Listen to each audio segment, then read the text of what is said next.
Buddhists believe that human life is a constant cycle of birth, suffering, and then death. And then you're reborn, you suffer again, you die again, over and over and over again, forever, unless you're able to achieve enlightenment, or nirvana as it's called. However, no one really knows what nirvana actually is, what it looks like, what it feels like, where it is. Buddhists will say that the only way to actually understand nirvana is to experience it yourself. It's kind of like trying to describe to someone what chocolate tastes like. You can use any number of superlatives to describe the flavor, but until that person bites a piece of chocolate, they won't really fully understand it. And so, the goal of all Buddhists is to try to attain nirvana.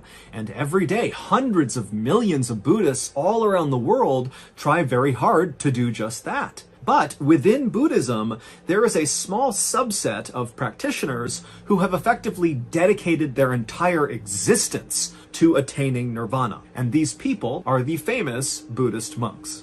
It is extremely difficult to become a Buddhist monk because the sacrifice is enormous. You have to leave your family, your friends, society, all your possessions, your name, your status, everything, and go live in a monastery, which is a kind of isolated place where monks live, and there you will spend your life living this very simple, very strict religious life where basically all you do is try to attain nirvana. As a result of this extreme lifestyle that Buddhist monks live, they have developed a reputation for being some of the most disciplined people on the planet. But even by Buddhist monk standards, their sacred ritual of Sokushinbutsu takes discipline to a whole nother level.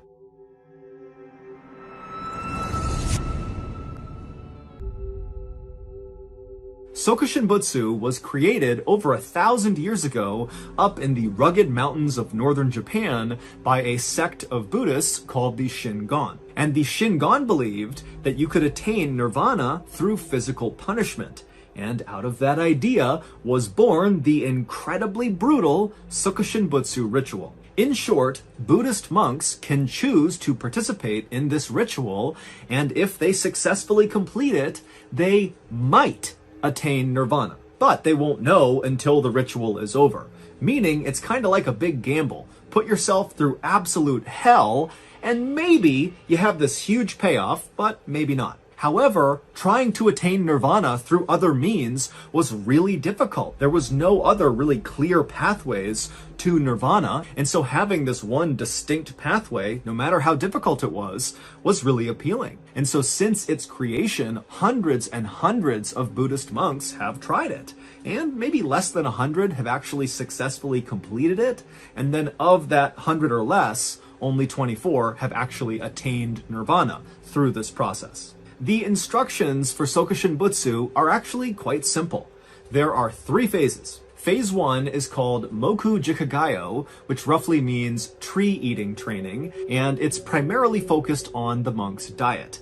It takes 1,000 days to complete this phase. However, most monks go much longer than 1,000 days. During this phase, monks will only eat byproducts of trees, things like seeds, nuts, tree bark, tree roots, pine needles, and they will collect all this food on their own. It should be noted, though, that some monks in this first phase will ingest small rocks. This is likely done because they are starving and they can't find food, and by eating the rocks take up space in their stomach and kind of curb their appetite a little bit. But because they don't actually digest the rocks, they're not technically breaking the phase 1 diet restrictions, and so they can continue on with this ritual. Additionally, during this first phase, the monks adhere to a very involved and strenuous physical exercise routine, and then whenever they're not foraging for food or exercising, they are meditating. At the end of the 1,000th day of phase 1, if the monk has survived, because sometimes phase 1 monks do die mostly from starvation, it is up to them if they are ready to move on to phase 2. This decision ultimately comes down to whether or not, one, the monk actually adhered to the strict rules of phase 1, something really only that monk would know, and then two, whether or not the monk actually believes they are spiritually ready to move on to phase 2. Phase 2 is much shorter than phase 1, but it is significantly more challenging.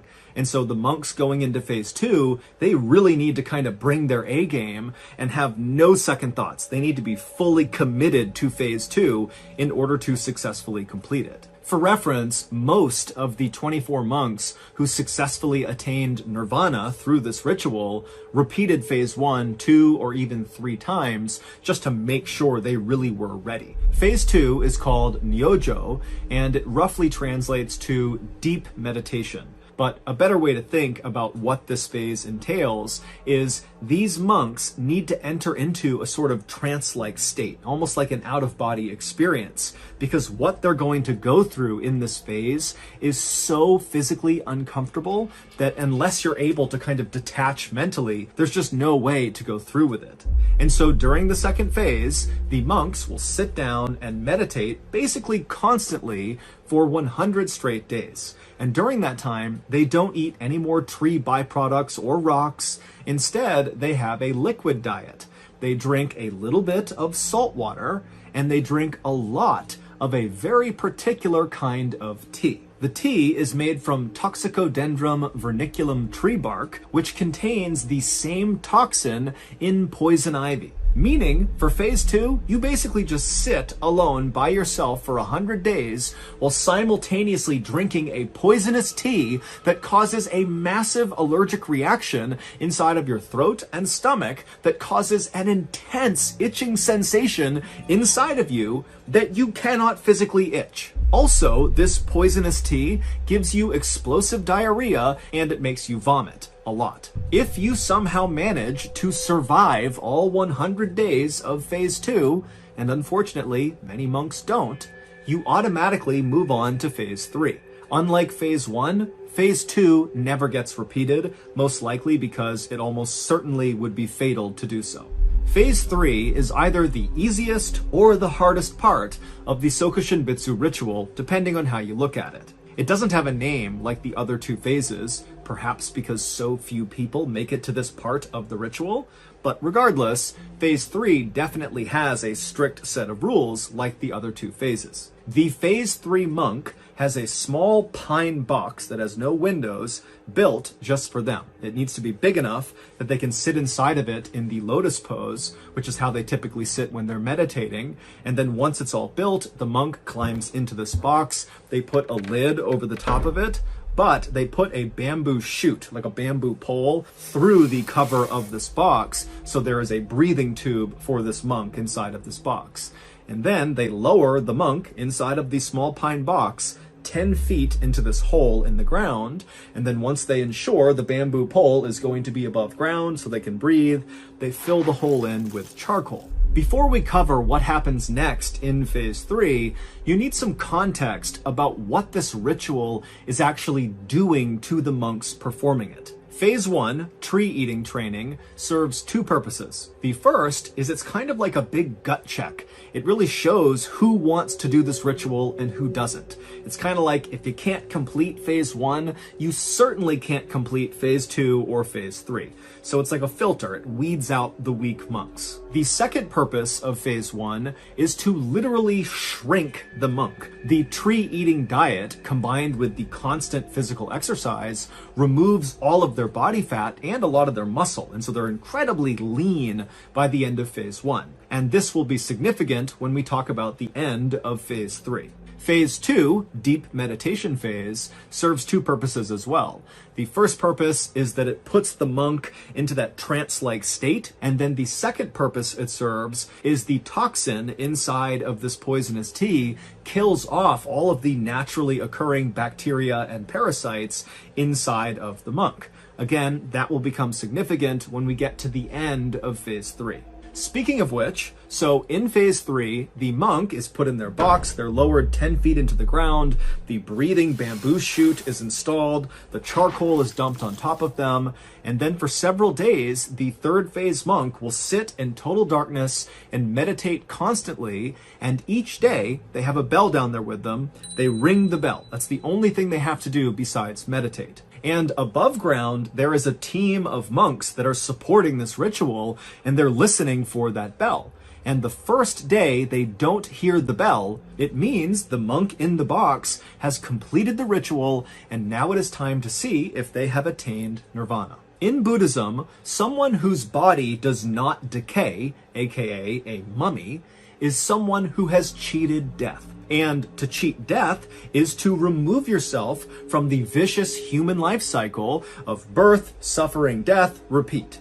Meaning, becoming a mummy is a way to attain nirvana. And Sokushin Butsu is a self-mummification ritual.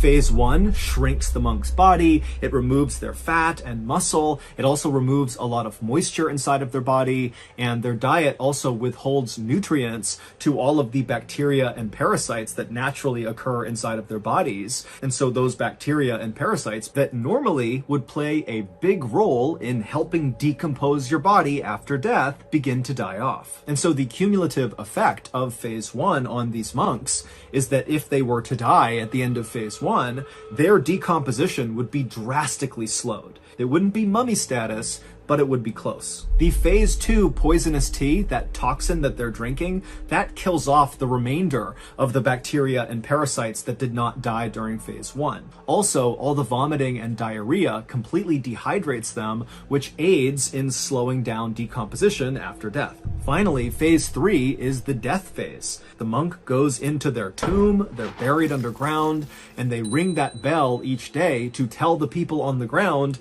that they are still alive. And then when the bell stops ringing, it means the monk in the box is dead.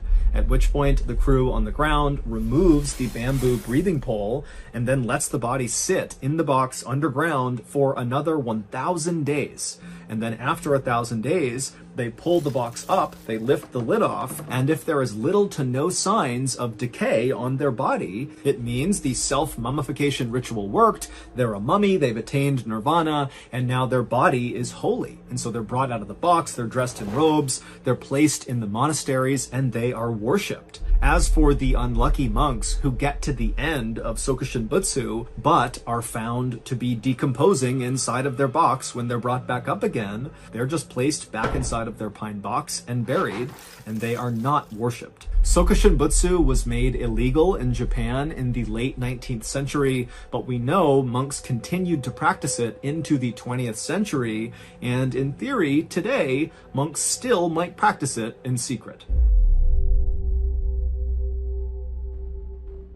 So that's going to do it. If you got something out of today's episode and you haven't done this already, the next time the like button is counting something really important, start shouting out random numbers to mess them up.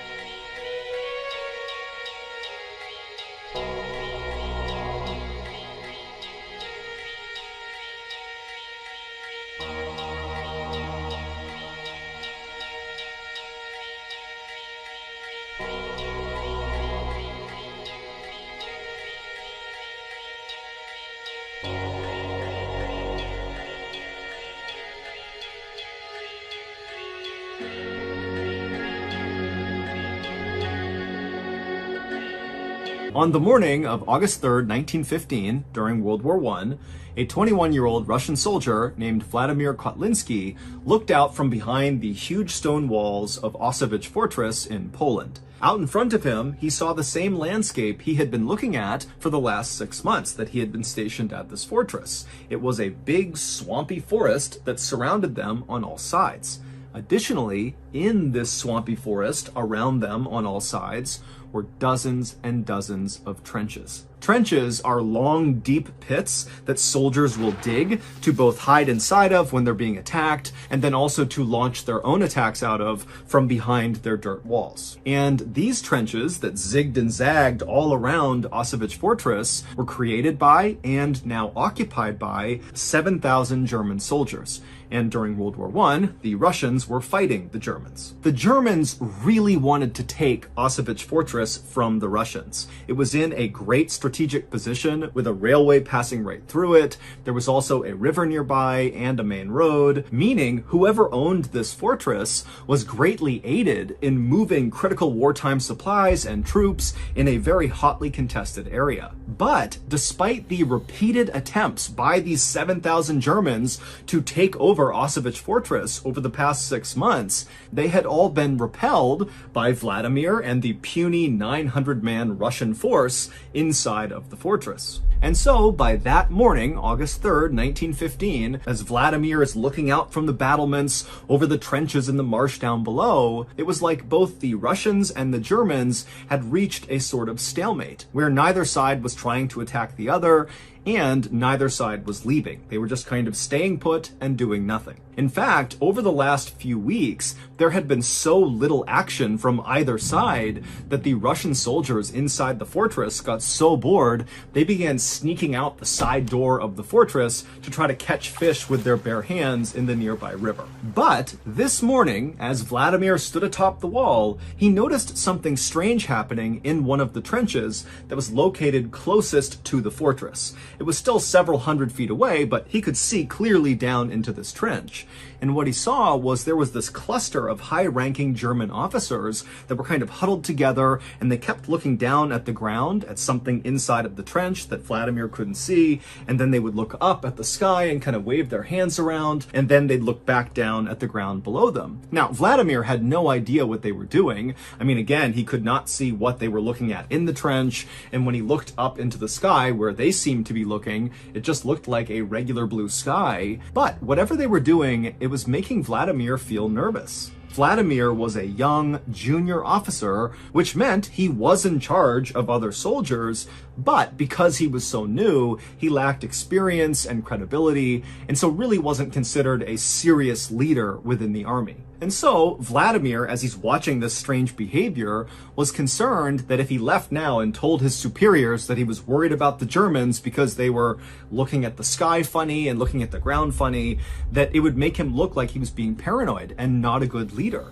And so ultimately, Vladimir just looked at this cluster inside of the trench and decided, you know what, they're not shooting at us, there's no attack happening, so whatever they're doing, it can't be that big of a deal. And lately, no one's done anything, so why would that change now? And so Vladimir left the walls of Auschwitz Fortress and went down below to hang out with his friends. 3 days later, at 4 in the morning, the Russian soldiers who were up along the Auschwitz Fortress walls keeping watch that night noticed something strange out in the darkness near where the Germans were. When they looked out, they saw that the dark night air almost looked kind of blurry or wavy, kind of like if you were looking at air coming off of hot pavement on a sunny day, it would look kind of blurry. That's what the night sky looked like to them. But of course, it couldn't be because of heat and sun, because it's the morning, it's cold, it's dark outside. And so as these Russians are looking out, not sure what to make of this blurry air, they began calling up more Russians to go have a look and figure out what this was. And over the next couple of minutes, as the Russians looked out from behind the walls at this air, they realized what it was. It was this huge grayish-green cloud that was as wide as the fortress was, and the wind was blowing it in their direction. Now, the Russian soldiers had no idea what this was, and so they just kind of stood there watching it in stunned silence. And as they watched, they saw as the cloud would touch any vegetation like leaves on trees or the high grass in the marsh, it would all turn black and shrivel up. And then the soldiers began hearing a soft thump, thump, thump, thump, thump, thump, thump out in the darkness. And it was the sound of birds dying and falling to the ground that were inside of this cloud. At this point, the Russians began to panic, and they began to run to sound the alarm to get the other soldiers up to prepare for an attack. But as they did, they began to smell, this very harsh chemical smell coming into the fortress. And then before long, all the Russians could hear was the sound of their comrades coughing. It would turn out that strange behavior that Vladimir saw 3 days earlier of the German officers huddled together looking at the sky and then looking down at the ground and then back at the sky again. What they were doing was preparing for a chemical attack on Auschwitz Fortress. On the ground, out of sight of Vladimir, were canisters containing the poisonous gas, and when the officers would look up and put their hands up, they were gauging if the wind was strong enough and in the right direction to launch the attack. Now, 3 days ago, the wind had not been in their favor, but this morning at 4 a.m. on August 6th, 1915, the wind had been in their favor, and they had released the gas. And this gas was quite possibly the worst gas you could ever come up against on the battlefield. It was a combination of chlorine gas and bromine gas. On their own, chlorine and bromine are very toxic and can kill you. But when you mix those two gases, it becomes exponentially more dangerous. The gas mixture binds to moisture and then turns the moisture into hydrochloric acid. Meaning, if a person who did not have a gas mask on came in contact with this poisonous gas, when they inhaled it, it would literally fill their lungs with acid, which would dissolve them from the inside out. And then also, the gas would get into their eyes and into their nose, and the acid there would burrow holes into their skull. And once you've come in contact with this gas, there's nothing anybody can do to save you. You're gonna die, except it's gonna take a really, really long time. You don't just immediately dissolve. It's this long, drawn-out, excruciatingly painful process. By this point in World War I, chemical warfare was really not being used by anybody, and so as a result, the Russian army did not outfit their soldiers with gas masks. The German army did, and they knew the Russian army did not. So, as this horrific poisonous gas began permeating every square inch of Auschwitz Fortress, all of these Russian soldiers had nothing they could do to protect themselves from this gas. And so right away, soldiers began bleeding from their eyes and their mouths and their ears, and they literally began coughing up chunks of their lung. And so very quickly, the Russians inside the fortress understood they were being poisoned. And so these soldiers that were not as affected, at least not right away, by this gas, quickly began ripping off their shirts, dunking them in water, and wrapping them around their heads to try to limit how much they breathed in of this chemical. But it really didn't do much to stop the chemical. In fact, these makeshift gas masks might have made it worse because the gas would have bound to the moisture on the shirt. And so the Russians were totally doomed. They were surrounded on all sides outside the walls by their enemy, and then inside the fortress was this gas, and there was no ventilation in the fortress, and so there was nowhere to go. They couldn't escape death no matter where they went. And so Vladimir, he was one of the guys that was still on his feet inside of the fortress, and he stumbled over to this narrow window on the side of the fortress walls, and he looked out and he saw all these Germans running towards them, firing their machine guns, artillery's being fired. I mean, he knows they are moments away from the Germans breaching the fortress door, coming inside, and killing every last one of them. But Vladimir's reaction to this was not being scared or being sad. Instead, he suddenly felt incredibly motivated. If they're going to come in here and kill us, then we're going to make it as hard as humanly possible first. Vladimir had a reputation for being totally fearless. Over the past 6 months that they had been under siege from the German army out in their trenches, anytime fighting broke out, Vladimir was always the first to run up and be right on the front line of fighting, and then several times when his comrades had been shot or wounded, Vladimir would run out into the line of fire to save the fallen soldiers. It was like Vladimir lacked any instinct for self-preservation. And so as the Germans continued their run towards the fortress, artillery shells are hitting the walls, there's constant gunfire, and Vladimir, he leaves his window and he marches back over to the open courtyard inside of this fortress where the 100 or so other still living Russian soldiers were. I mean, they're all gonna die. They've been totally poisoned by this gas, and it's just a matter of time now, but they're still on their feet, and Vladimir walks over to them, and even though, again, he's pretty junior, he stands up and he says to them, "This is our moment. We are all going to die, but what we do right now will define us. And the way Vladimir said it, he got those 100 soldiers who were on death's door to be so motivated so quickly that they rallied to him. And so as these men are literally bleeding out of their eyes, their mouths, they're coughing up pieces of their lung, Vladimir explained the plan. And then moments later, with Vladimir in the front, this gaggle of soon-to-die Russian soldiers charged towards the gates, opened the fortress, and began running out towards the Germans, screaming with their bayonets lowered. Now, the Germans on the outside fully expected that this chemical attack would kill all of the Russians, that taking Auschwitz Fortress would be super routine because when they walked in, everybody would be dead. And so suddenly to have the fortress open and have these men that are covered in bloody rags and they're puking up pieces of their organs and they're stumbling forward like zombies with bayonets out, screaming like banshees, it scared the living out of the Germans. In fact, they were so quickly terrified by what they saw, they literally dropped their guns, turned, and began running back towards their trenches. And as they did, Vladimir and his dead man army began picking off the Germans one by one. And then after Vladimir and the dead man army ran out of ammunition, they just continued staggering forward directly into the thousands of Germans in front of them and began picking up dead German weapons and firing them. And then when they got up to the trenches where these retreating Germans had been so scared they had run into their own barbed wire, and so there's all these retreating Germans stuck on the barbed wire, the Russians just began bayoneting all these men that were stuck. And so at some point, as Vladimir is doing this,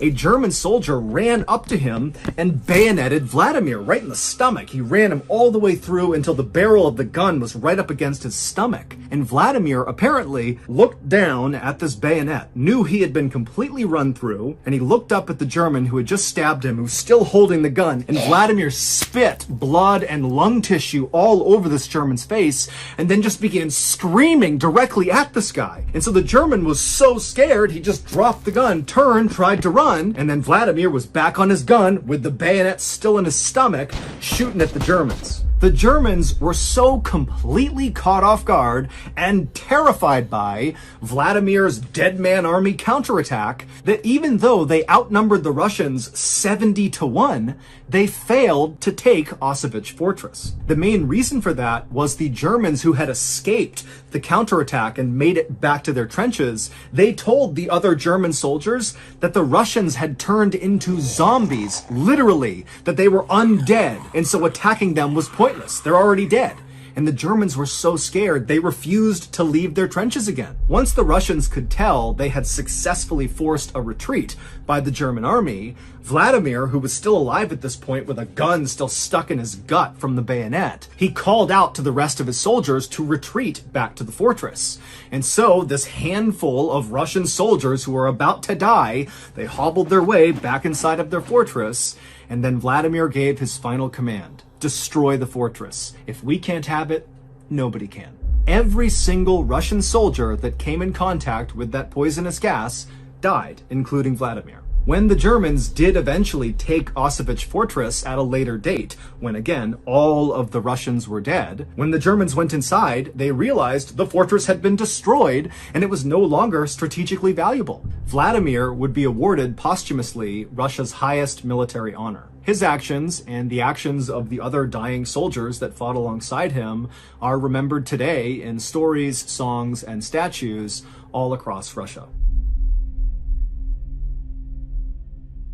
On a cold day in January of 2017, a 26-year-old man named William Hargrove paced anxiously back and forth inside of his tiny bedroom. Will was nervous because he was about to take the biggest chance of his life. He was about to ask a woman, who he had only known for a few weeks, if she would marry him. Will looked around his bedroom and he saw there was dirty clothes coming out of his hamper and there was fast food trash all over the ground, and so he knew this was not the ideal location to ask someone to marry him, but he also knew he was running out of time.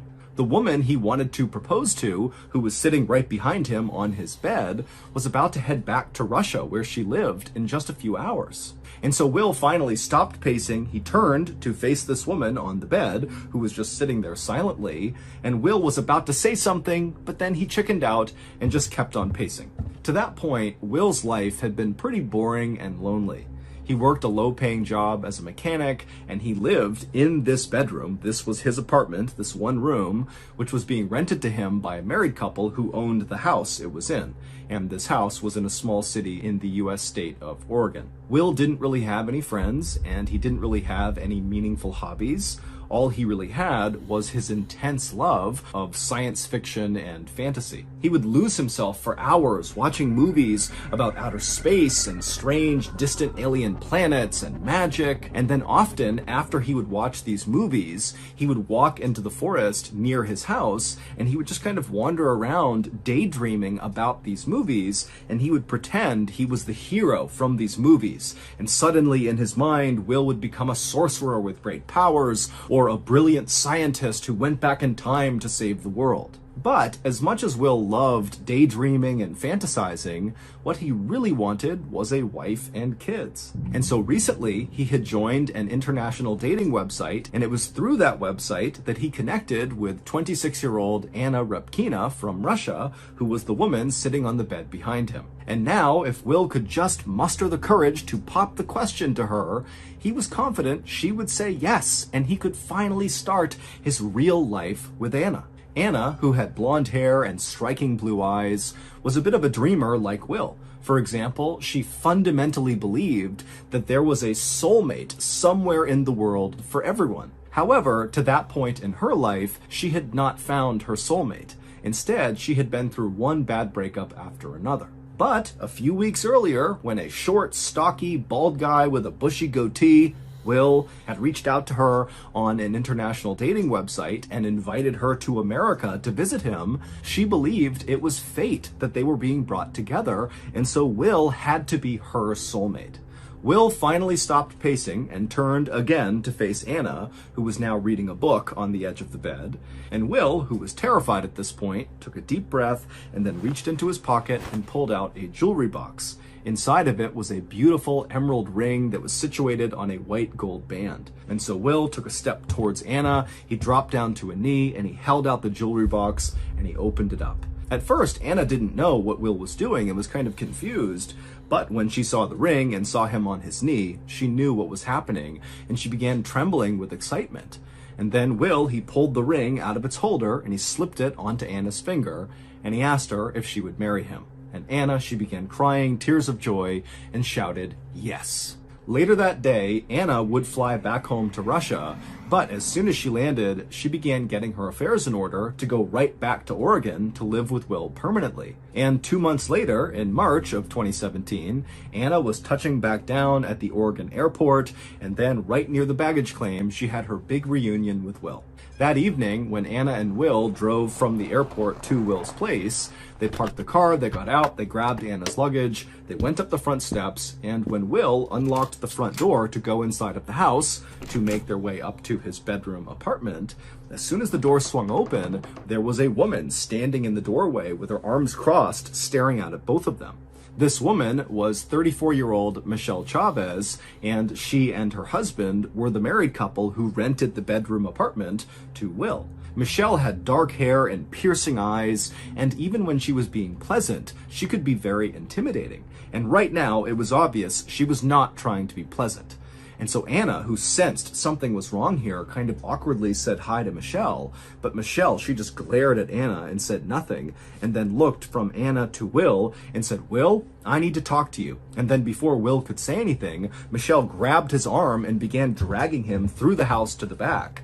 And as Will is kind of stumbling along after Michelle, he tried to be calm and told Anna, just go ahead and take your stuff up to the room. I'll be up there in a minute. And so Anna, she's very confused about what's happening here. She does not understand this dynamic at all, but she began taking her suitcases and marching over to the side of the house where Will's bedroom was. And as she did this, she could hear on the other side of the house, Michelle really yelling at Will, but Anna couldn't make out what Michelle was actually saying.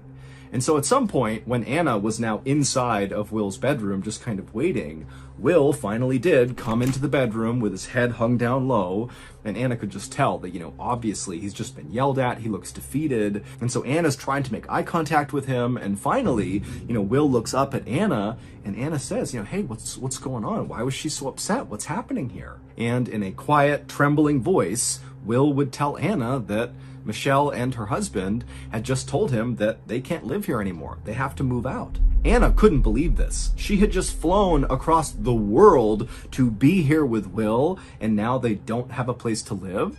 But she could tell, obviously, Will is really upset about this too. And so instead of just being mad at him, she said, what's going on? Why is she kicking us out? And at first, Will kind of acted like he didn't really know. But then eventually, when Anna kept asking for more information, he would tell her that Michelle sort of had a crush on him. And when she saw Anna moving in with Will, she became really jealous and told them to leave. When Anna brought up the fact that Michelle was married, Will said, I know, she's married, the crush hasn't gone anywhere, but she still feels really jealous. Anna was obviously really upset about this situation, but after Will had explained what's going on with Michelle, Anna wasn't mad at Michelle, she actually felt kind of bad for her.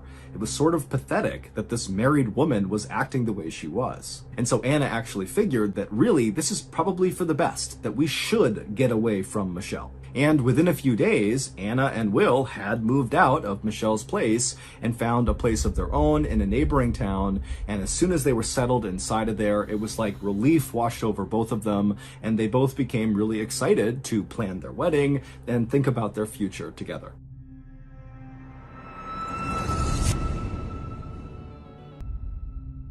A few weeks later, on March 25th, 2017, Anna woke up early and put on her beautiful, simple white wedding dress that she brought from Russia, and then she and Will piled into his car and they headed to the beach. The couple had decided to go with a very simple, intimate outdoor wedding ceremony led by an officiant. An officiant is someone who can legally conduct a wedding. When the couple arrived at the beach, Anna hopped out and immediately began walking over the sand towards the water, and Will stayed back to call the officiant because he didn't see him anywhere. And so when Anna reached the water, she took in the beautiful sights and sounds of the beach. She felt the sun on her face and she listened to the sound of the waves crashing.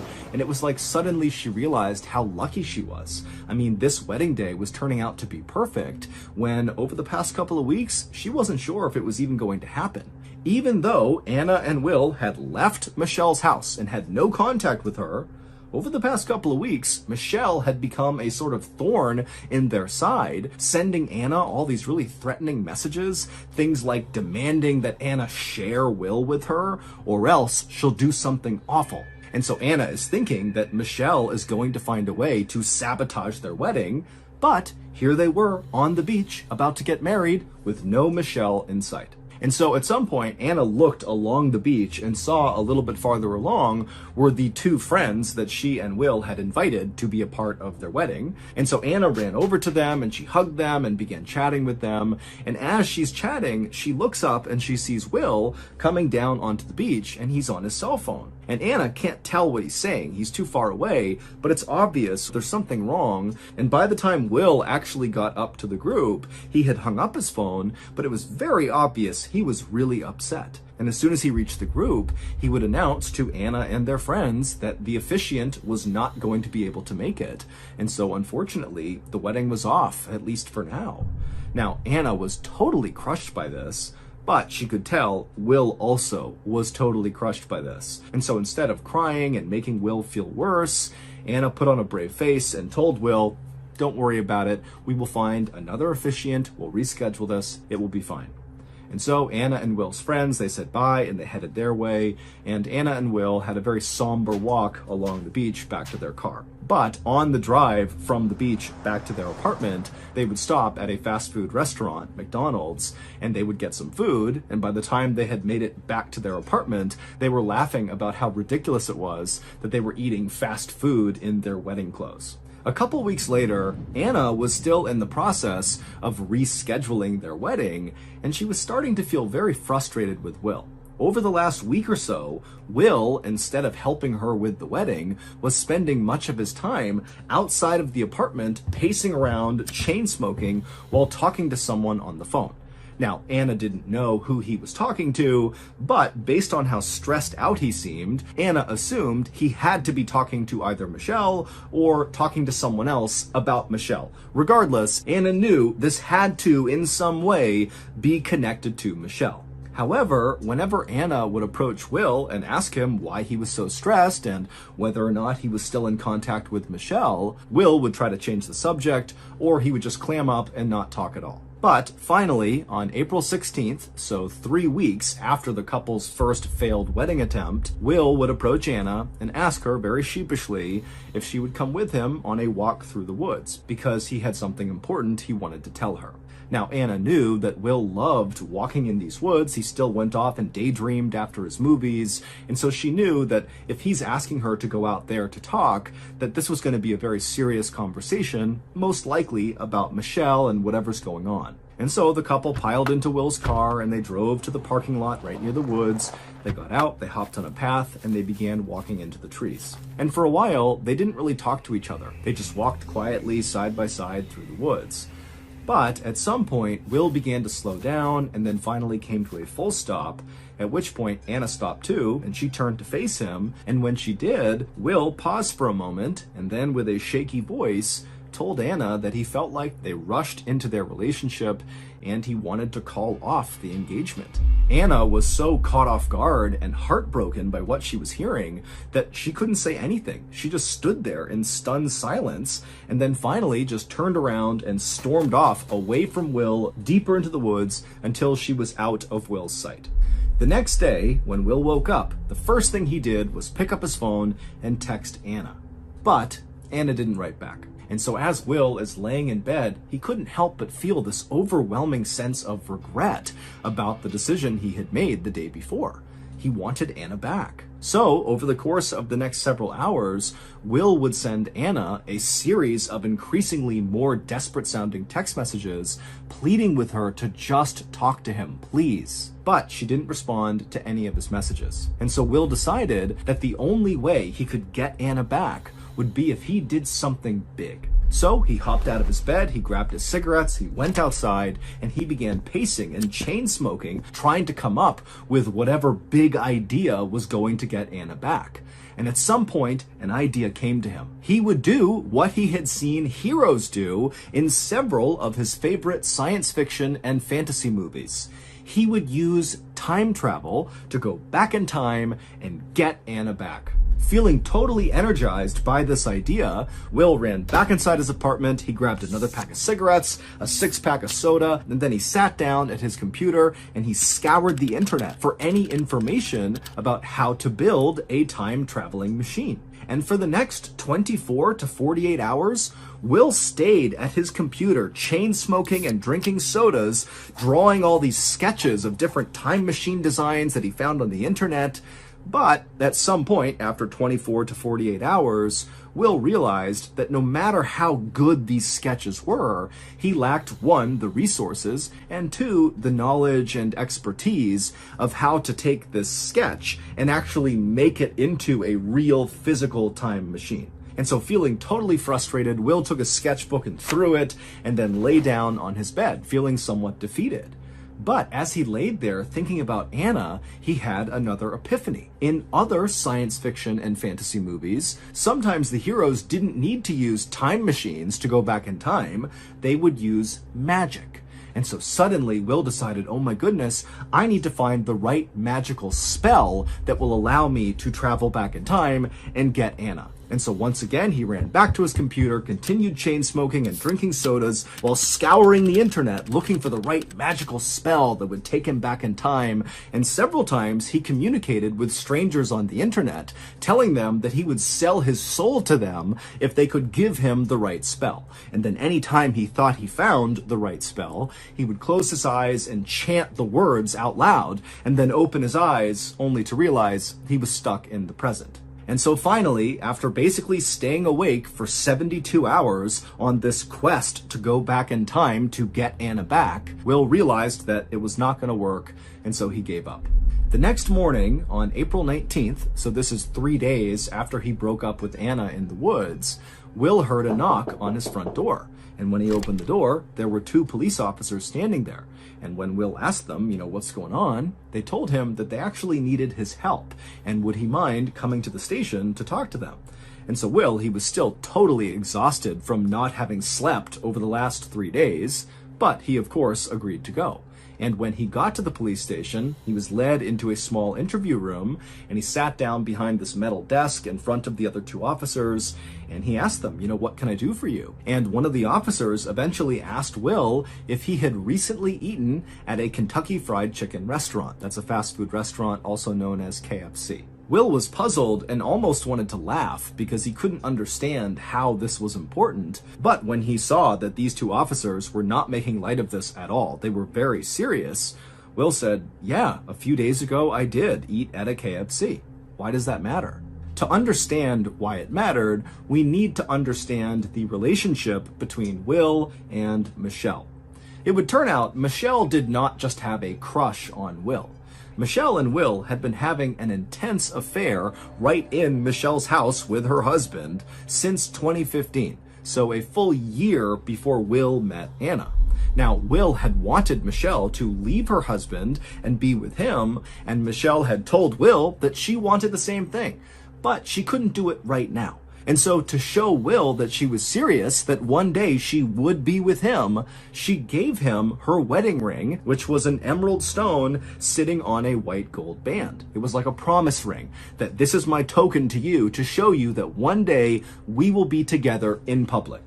But as time went on, Michelle didn't really show any signs of trying to leave her husband, and so Will started to wonder if he was just kind of letting his life slip by. Because remember, Will really wanted a wife and kids, and it was starting to look like Michelle was not going to give him either of those things. And so that was why Will went on that dating site and contacted Anna, and then when he learned that Anna wanted a family too, he had asked her to marry him.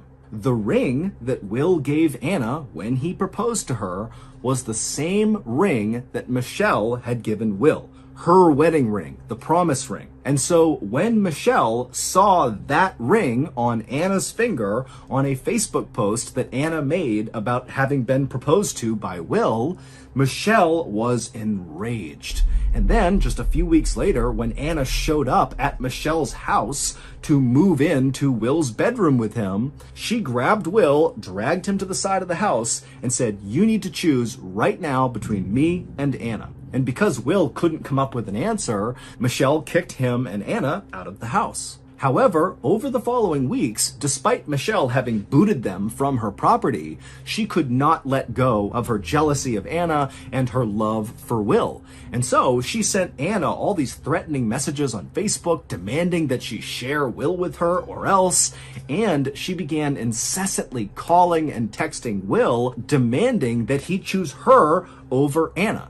And so when Anna saw Will walking around outside chain-smoking cigarettes on the phone, Anna was right in suspecting that that was Michelle that he was talking to. But despite all this pressure, Will just could not make up his mind. He didn't know which woman he wanted to be with more. And so to buy himself some time, he had lied to Anna about hiring an officiant for their wedding on the beach. And then when they arrived on the beach and Will said the officiant had canceled, it was all a ruse. There was never any officiant. He was just trying to buy time for himself. But finally, on April 16th, for whatever reason, Will had decided that he knew which woman he wanted to go with. He wanted to go with Michelle. So he brought Anna out into the woods and he told her the news that he was breaking off the engagement and effectively their relationship was over, at which point Anna turned and stormed off into the woods. And so Will, he watched her disappear, and then he turned around and walked back along the path back toward his car. And when he got there, he opened his trunk and got something out of it, and then he walked back along the trail into the woods where he had seen Anna last. And when he reached that spot, he kind of walked off in the direction that Anna had wandered, and eventually he spotted Anna. She was standing in a clearing, looking up into the sky, seemingly lost in thought. And so Will quietly walked up right behind her, and then he raised the shotgun he had gotten out of his trunk. He placed the barrel against the back of Anna's skull, and before she could even react, say something, turn around, do anything, he pulled the trigger. Afterward, he ran back down the trail to his car, and he gathered up all of Anna's things that happened to be inside of the car, along with some trash on the floor of the car, and then he brought all of that stuff back into the woods and kind of dumped it both on and around Anna's body. The next day, a walker and their dog happened to come across Anna's body, and when the police were called out to the site, they began sifting through all of the trash that was kind of scattered around Anna's body. And inside of a crumpled up KFC bag, the police would find a receipt for the day of the murder, and that receipt belonged to Will. The morning after Will killed Anna, he sent those initial text messages to Anna just to cover his tracks. But as he sent them, he actually did feel an enormous sense of regret about the decision he made. He no longer wanted Michelle, he wanted Anna. And it was at that point that he decided he would do what the heroes in some of his favorite movies did. He would go back in time and undo the murder and get his love back. But of course, his efforts would fail. And in January of 2020, 3 years after Anna's murder, Will was sentenced to life in prison. As for Michelle, she was never charged with any crime. So that's going to do it. If you got something out of today's episode and you haven't done this already, please move all of the strike plates in the like button's door frames slightly lower so that when they try to close their door, it doesn't latch. On March 4th, 1946, nearly every resident of a rural Brazilian town called Araçariguama packed up a few days worth of food and drink and headed south to the nearest big city to celebrate the Festival of Carnaval. This festival is an opportunity for folks to cut loose and eat good food right before most of them go into a religious fasting period. One resident who opted not to join the fun at this festival was a 44-year-old man named João Prestige Filho. João was a farmer, he had 5 kids, he was a very quiet guy, and he did not enjoy things like the festival for Carnival. The crowds and the noise made him anxious, and he really hated dancing, which there was a lot of at these festivals. Instead, João would rather spend his spare time out in nature. And so, when João's friends and family and everybody else disappeared to head off to this festival, João did just that. He and his best friend packed up João's horse and cart, and they traveled across the dirt roads through the woods to the nearby Tietê River, where they spent the day fishing for catfish. And as João stood on the rocks casting out his line, he listened to the birds sing and the parrots swooping by. It was beautiful and sunny out. I mean, this was a perfect day for João. As sunset drew near, though, both João and his best friend knew that while the rainforest they were in was beautiful during the day, at night it could become quite hazardous with the animals that come out at night, and so they knew they needed to leave.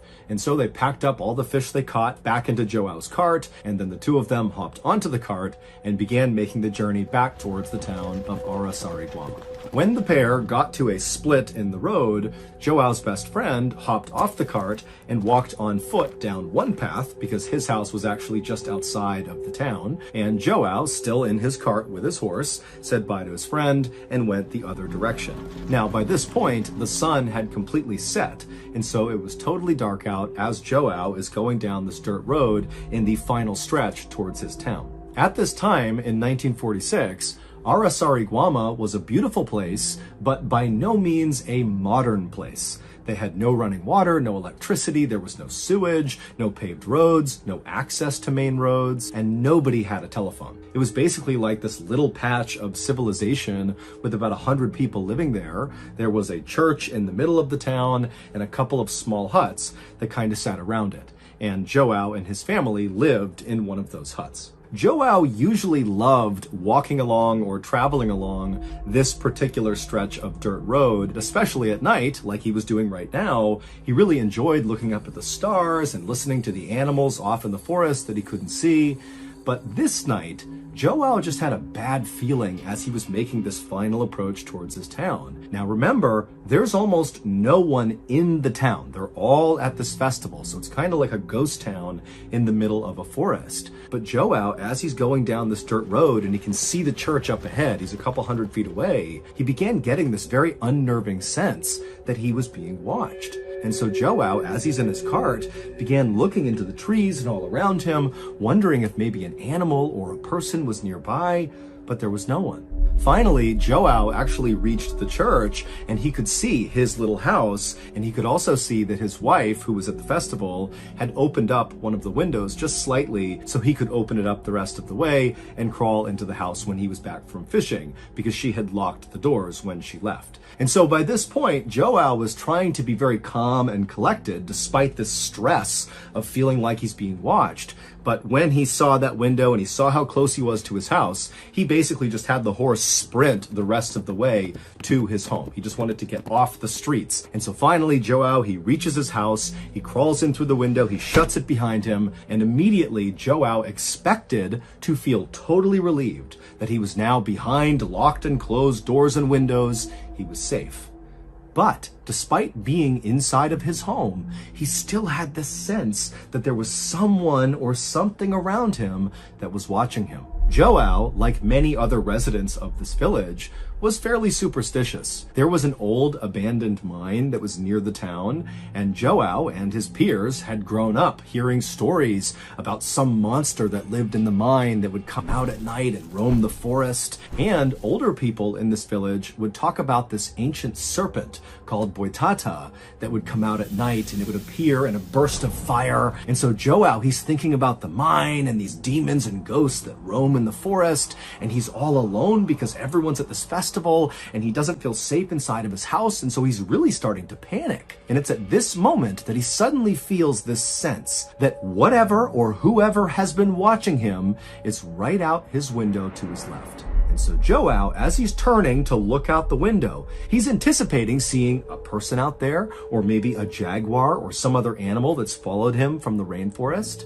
But when Joao turns and looks out the window into the dark night, what he sees right outside of his property was so terrifying that for a second Joao couldn't even breathe. And he just stood there staring at this thing, and then he tried to put his hands up to protect himself, but it was already too late.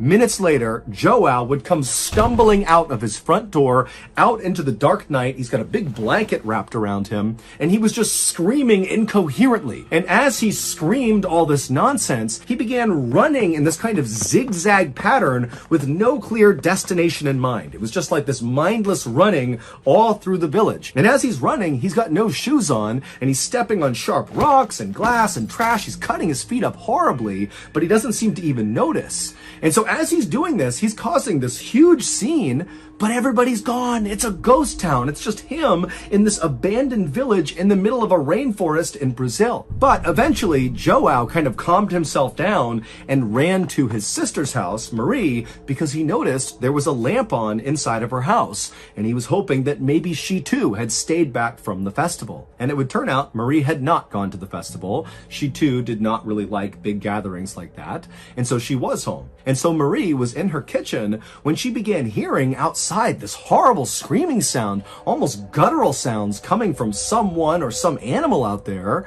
And then before she could even figure out what it was, she heard this loud thud against her door. Marie was terrified, and she ran to her front window to look out and see what it was that had just collided with her door. And what she saw made no sense. It was her brother, Joao, but he was wrapped in that big blanket and his feet were all bloody, and he was screaming at the top of his lungs, but he wasn't saying anything. He was just kind of babbling. And so Marie was about to run over and open the door for her brother.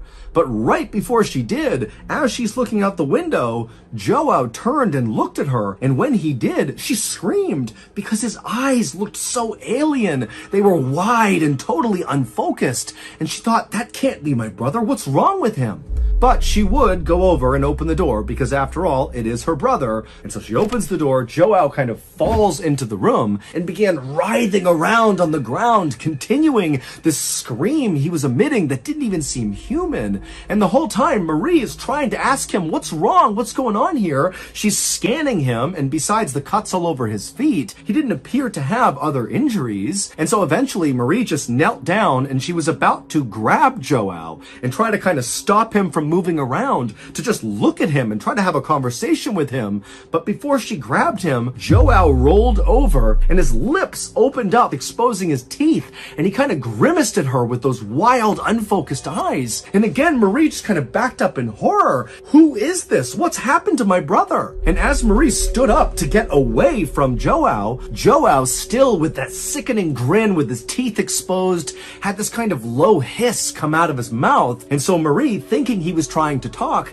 she leaned in, and through this hiss, she heard him repeating, "It burns, it burns." And so Marie, thinking her brother must have been burned, instinctively began removing the blanket and pulling his clothes off to find the source of this burn on her brother. But besides the cuts all over his feet, as she's looking at his body, his skin looked totally normal. He looked completely unhurt. And so Marie turned up to look at Joao's face again to ask him more questions in hopes maybe he could tell her something. And it was at that moment she noticed that even though he didn't seem to have any other injuries, his complexion on his face was now starting to change. Now, Joao's cheeks had turned this kind of dark purple and almost looked like they were starting to swell. And so at this point, Marie knew, okay, I can't handle this. I don't know what's going on here. And so she would stand up and just kind of back away from Joao, who's still got that grimace with his teeth exposed and his purple cheeks. He's staring up at Marie. And Marie, she finally backs out and she goes out the front door and she begins running to the other side of town. Marie knew that there were two other men who had stayed home from this festival. It was the town sheriff and the town doctor, whose name was Arasi Gumiji. And those two men lived close together on the other side of town. And when Marie arrived in front of their homes and began pounding on their doors and yelling for help, the two men quickly came outside, at which point Marie tried to explain what was happening to her brother, but she didn't really have the words, and so she just said, "He needs your help." And so the two men just went with Marie, and they ran back across town to Marie's house, where Joao was still on the ground, writhing in pain when they went inside. Marie had only been gone for a couple of minutes, but by now it wasn't just Joao's cheeks that had turned that purplish color. His chest and arms were also turning purple. At this point, the sheriff leaned over Joao and began asking him some questions, and Joao, he was obviously in horrible pain from something, but by this point he had calmed down enough to where he was speaking a little bit more. But what he was saying made no sense. He told the sheriff that he had been followed home and then he got burned. And when the sheriff asked him, "Who burned you?" all Joao could say was, "No one is to blame." At this point, the sheriff left Marie's house and jogged over to Joao's house to look for some sign of how he got burned. But when he got there, the house was completely unburned. Everything was exactly as it should have been. There was no scorch marks. There was not even a lit candle anywhere. So there was no clues as to what happened to Joao. By the time the sheriff got back to Marie's, it had been about 45 minutes from when Joao first got hurt.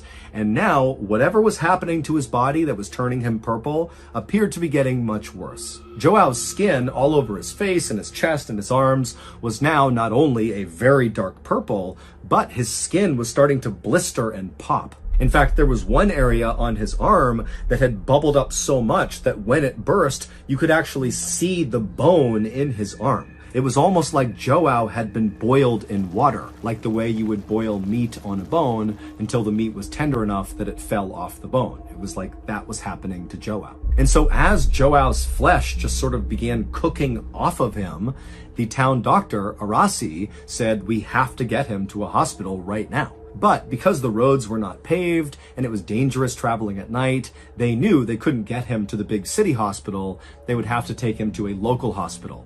And so the sheriff, who had a truck, said, let's just put him in the truck and I will drive him there. And so Arasi, the sheriff, and Marie, they got a new sheet, they wrapped up Joao inside of it, and they brought him outside, they put him in the sheriff's truck, and they began driving towards the hospital. Arasi stayed in the back with Joao as they made this drive, and every time the truck went over a bump, Joao would let out a cry of pain, and Arasi would look over and he would literally see these bumps were causing his skin to kind of fall off of his body. When they finally arrived at the local hospital, the staff there pulled Joao inside, they put him in a private room, they put him on a bed, and they had no idea how to treat him. It was like his injuries looked nothing like they had ever seen. They didn't even know where to begin, and they kind of assumed that Joao would not survive whatever was happening to him. And so the first thing they did is just pumped him full of painkillers. And while these painkillers didn't actually do anything to stop basically Joao's body from decomposing while he was still alive, they did at least allow Joao to stop feeling this horrible pain of his flesh falling off of him. And so Joao finally just kind of sunk back in his bed, and the sight of him must have just been horrific. He literally had huge chunks of his flesh just missing. I mean, literally parts of his skeleton were exposed to the naked eye. After the doctors had gotten Joao as stable as they could get him, Arasi, the local town doctor, sat down next to Joao and just began asking him questions. And for the first time, Joao was able to talk somewhat normally because he was on such a high dose of painkillers. And so Arasi began asking Joao to go over everything that happened from the time he left fishing for catfish until he arrived at his house and got burned. This is roughly what Joao told Arasi. He said on his walk home from fishing, he started getting that feeling that he was being watched. And it got more and more intense as he got into town, until finally he basically sprinted the rest of the way to his house, practically dove through that open window, shut it behind him, and expected to feel relief being in his own home again. But he didn't. The feeling only intensified that he was being watched. And at some point, he got that sense that whoever or whatever was watching him was to his left, out the window, out into his yard. And when Joao turned to look, what he saw standing outside was this dark figure kind of hovering over the ground, and it was staring right at Joao. And before Joao could even put his hands up to protect himself from whatever or whoever this was, this figure shot this bright ray of light directly into Joao's home through that window, which hit Joao in the chest and the face. And immediately Joao was blinded and confused by this light, and then it really started to burn. He believed he was on fire, which is why he grabbed that blanket and wrapped it around himself. He was trying to put out a non-existent fire, and that's when he stumbled outside and kind of zigged and zagged, kind of half trying to put this fire out until he arrived at Marie's house. But when he got there, that sensation of feeling like he was on fire didn't go away. It just got worse and worse and worse, and then his skin began falling off. When Arasi asked Joao, who do you think did this to you? Who do you think that figure was? And Joao, with bulging eyes, would sit forward and say to Arasi, "It wasn't of this world." And as Joao said this, a chunk from his cheek fell off, exposing his jaw and teeth. And as this happened, Joao asked one of the nurses for a water. And so Arasi is sitting there having heard the story as Joao, who's all hopped up on painkillers, is grabbing this water and drinking, and Arasi is watching the water dribble out of the hole now on the side of Joao's face. About 4 hours later, Joao would pass away from his injuries. There has never been any official explanation for what actually happened to Joao. The doctors just wrote cardiac arrest and generalized burns on his death certificate because they really had no idea what else to call this. Joao's family believed the Boitata, the ancient serpent that lived in the forest and appeared at night in a ball of fire, was responsible for what happened to Joao. Other people in town thought maybe it was the monsters or demons from the old abandoned mine that had come out and attacked Joao. Outside of Joao's town, people have theorized that Joao must have been subjected to some really high dose of radiation. And so this theory has led people to believe that, perhaps Joao was the victim of a secret weapon that the government was testing. But to create such a concentrated beam of radiation that only affects Joao would be way more technologically advanced than anything that was available at the time in the world. Not to mention, why would any government randomly target a Brazilian farmer with this weapon? But Joao would not be the only person in Brazil to die from mysterious rays of light. In the 1970s, so 30 years after Joao's death, several people in a city in northern Brazil reported seeing bright lights coming down from the sky, and then they too began turning purple and their skin began falling off and they would die. And so because of this high number of very strange deaths that looked just like Joao's, a new theory has taken root over the years to explain what happened to Joao and these people. And that is, they were attacked by a UFO. That Joao, when he looked out the window and saw that dark figure hovering over the ground, that was a UFO, and the light he saw was a weapon. The UFO was firing a ray of radiation that struck him and killed him like it struck and killed the others in Brazil. The military actually looked into this theory in 1977 and 1978. It was called Operation Saucer, like flying saucer. However, officially, they came out and said they found no evidence that UFOs were in any way involved in what happened to Joao or these other people. However, many people